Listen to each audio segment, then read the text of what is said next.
Hey everybody, and welcome to the video. Today we're talking about the things you must do before practice. We talking about practice. You have to do these things. Okay, and the first thing is don't just show up without a plan.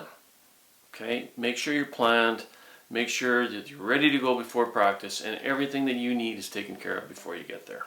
Time to nut up or shut up. Okay, let's get started with the top 6 things you should do before every practice.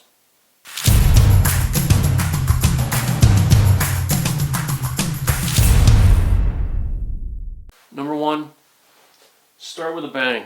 Start with a game, have some fun. A lot of times what we would do is we would do a 2-on-2 drill or a scoring drill where you're really competing and working hard, and each team, half the kids are in each team, maybe they're keeping score, making it competitive and fun and getting yourself going.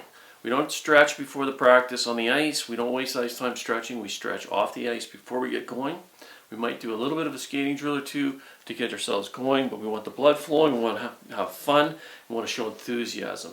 And coaches and assistant coaches, you need to be enthusiastic too, because the players are going to feed off of it.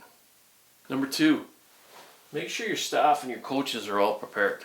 Before practice, talk about what your drills you're going to be doing. Make sure the coaches understand where the pucks need to be so that you limit the time trying to explain so that your coaches have to know. Make sure everybody knows where everything's going to be so your coaches can help out with players and help put the pucks in the right spot so that we limit the amount of time that we are discussing things when we're on the ice. Ice time is valuable. We need to make sure that we're going fast, and in between on our transitions are as fast as possible.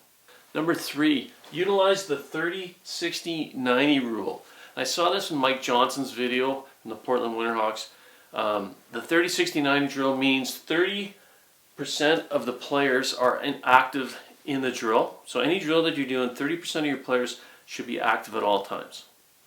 60 seconds. So the 60 is you should never have more than 60 seconds where someone is not in the drill. So when you're waiting in line, that line should be moving fast enough so that at least every 60 seconds, hopefully quicker, each player is involved in the drill. And the 90 seconds means whenever you bring somebody in to talk at the board or anywhere on the ice, try to keep it to 90 seconds or less. If you can follow those 3 rules, your practice is going to run really smoothly. Number 4, don't correct every mistake. You can't slow down your practice every single mistake. If you stop the drill for every single mistake, it's going to slow down. Kids are going to lose confidence. You're going to have to let them go and be strategic about when you stop the drill and when you talk to them. Don't worry. Don't worry. I'm not going to do what you all think I'm going to do, which is just flip out! Try to talk to players when they're in the lines. Get your assistant coaches to look for things that they can correct. And it's okay to stop the team or stop the drill, but don't do it all the time.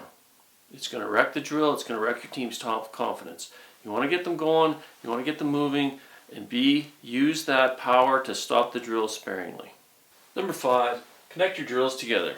So if you can put 2 or 3 drills together, it's really going to help your kids to learn. And we used to call it muscle memory, but what we've learned is that the more action, the more your synapses fire, the more they wire. So the more you can do a repetitive task or things and you repeat them, the more likely that your myelin sheath is going to grow and all the movements are going to be more regular and faster, and you're going to get better. It's science. So connect your drills together. Try to make them fit sequentially so that it works with skill development so that your kids learn as best they can. Number 6, recognize and use the power of repetition. Repetition is really important. We talked about muscle memory. People always talk about that, but really it's your myelin sheath in your mind and in your synapses. And when you do repetition with skills and different things, you will be able to do those things and those skills faster and quicker as time goes on. Repetition is the key to success in a lot of the things we do in our practices. Don't be afraid to do things over and over to make sure that the kids are doing them properly. That's why it's really important that you focus on doing them right and you're focusing on the details, because the brain will train itself to do it wrong if we're not correcting it. Thanks for watching the video today. These 6 things, if you can stick with these things, your practice are going to move smoothly, your kids are going to learn as best they can, and you're going to be a successful coach. Don't forget to hit the subscribe button, hit the like button, and we will see you in the next video.